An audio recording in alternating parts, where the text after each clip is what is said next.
In the annals of history, few narratives are as layered and complex as that of Edom, the descendants of Esau, whose story intertwines with the fate of nations and the evolution of identities. Edom's legacy is not merely a footnote in biblical history, it is a thread woven into the fabric of cultural and theological discourse that has shaped societies across centuries and continents.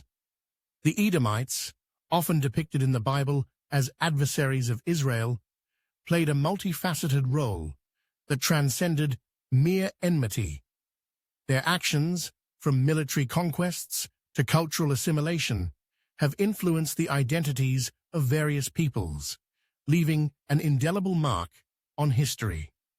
We'll trace this pattern through history, scripture, and DNA, E1B1B, to reveal a legacy that's still echoing today. Let's dive in. The genesis of Edom can be traced back to Esau, the elder son of Isaac and Rebekah, whose narrative is steeped in themes of rivalry and identity. The biblical account presents Esau as a man of the field, a hunter whose physicality contrasts sharply with his brother Jacob, a quiet man who dwells in tents. The infamous transaction of the birthright, where Jacob, driven by ambition, persuades Esau to sell his birthright for a bowl of stew, sets the stage for a lineage marked by tension. This foundational story not only establishes the Edomites as descendants of Esau, but also encapsulates the struggles of identity and legacy that would define their history. Edom's historical trajectory is punctuated by significant events, one of the most notable being the conquest of the Horites, an ancient people who inhabited the region of Seir. The Edomites, emerging as a distinct group, displaced the Horites, asserting their dominance in the region. This act of conquest is emblematic of Edom's broader strategy throughout history, one characterized by the subjugation of other peoples and the appropriation of their lands and identities. The Edomites did not merely conquer, they assimilated, blending their culture with that of the peoples they overtook. This pattern of manipulation and blending would recur in their interactions with Israel and other neighboring nations. The narrative of Edom is further complicated by the fall of Jerusalem to Babylon in 586 BCE. This pivotal event marked not only the destruction of the First Temple, but also the beginning of a profound transformation in the identity of the Judean people. The Edomites, capitalizing on the chaos, played a treacherous role in the aftermath of Jerusalem's fall. The biblical texts recount how the Edomites rejoiced at Israel's misfortunes, further deepening the animosity between the two groups. The Book of Obadiah, a prophetic text devoted entirely to Edom, and Psalm 137:7 articulate this enmity, condemning Edom for its betrayal and violence against Jacob. According to Esdras 4:45, though the Babylonians burned Jerusalem, it was the Edomites who torched the First Temple, not the Babylonians. They were allies, insiders, torching Judah's heart, while Babylon took the blame for it. This historical context illustrates how Edom's actions were not merely opportunistic, they were strategic moves in a larger game of power that would reverberate through the ages. So how did Edom become Jews? As the Israelites faced exile and displacement, the Edomites began to integrate into the broader Judean society. By the Maccabees' time, these Edomites were forced to convert to Judaism. Check 1 Maccabees 5. The Greeks and Romans began calling the area Idumea. By the time of Antiochus, the Greek emperor who made Jerusalem Gentile-friendly, some Edomites who embraced Judaism moved to Greece and later returned as Judeans. By Christ's day, they'd blended in and were known as Pharisees.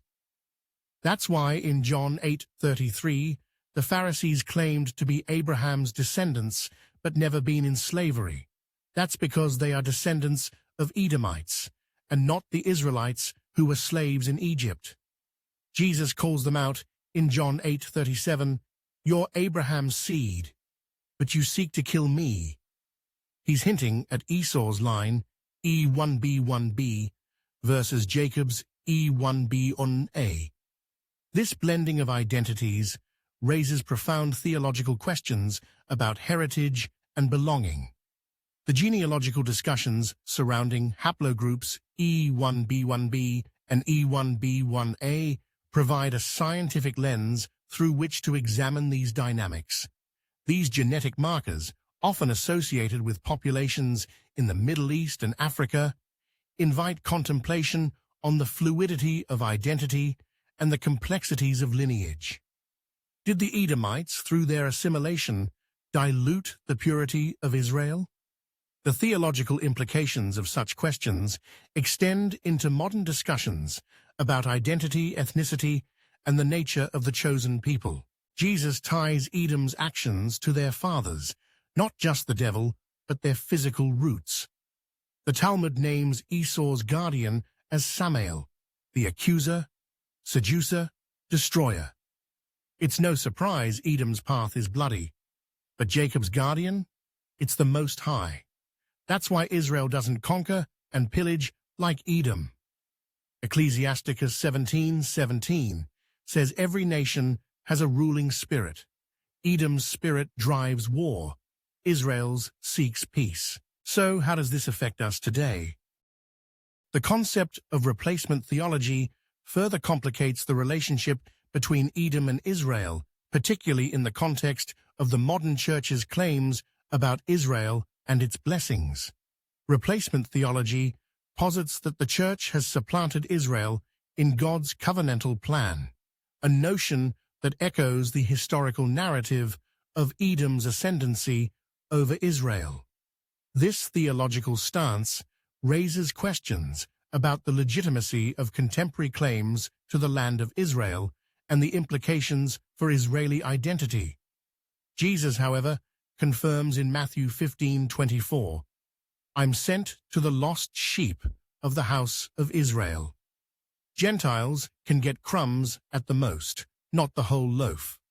Furthermore, Revelation 7 seals talks about 144,000 Israelites, not church members. Edom's doctrine repeatedly twists Scripture to back its replacement theology. The legacy of Edom, with its historical connotations of manipulation and conquest, serves as a cautionary tale for those who seek to redefine identity based on historical grievances.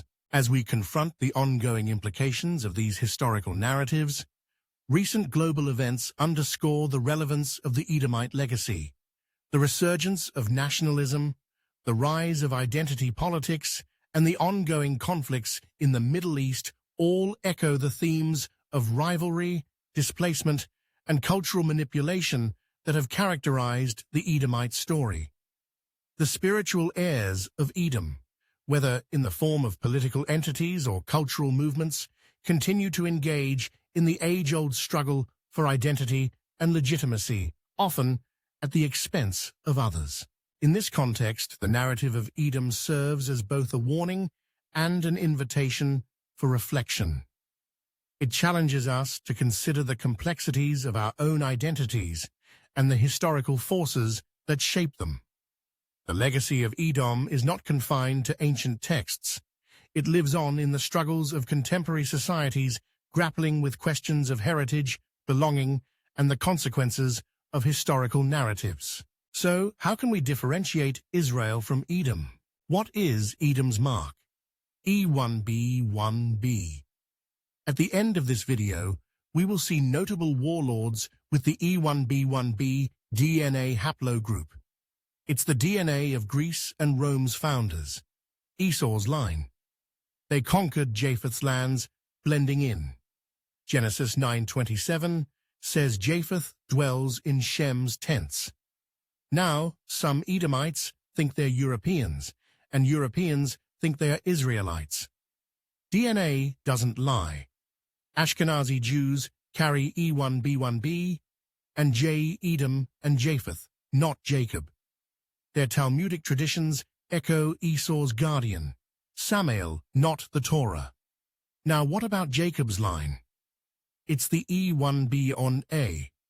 Job 30:30, Jeremiah 14:2, Lamentations, they all call Israel black-faced. Leviticus 13 says, their hair's black, not blonde.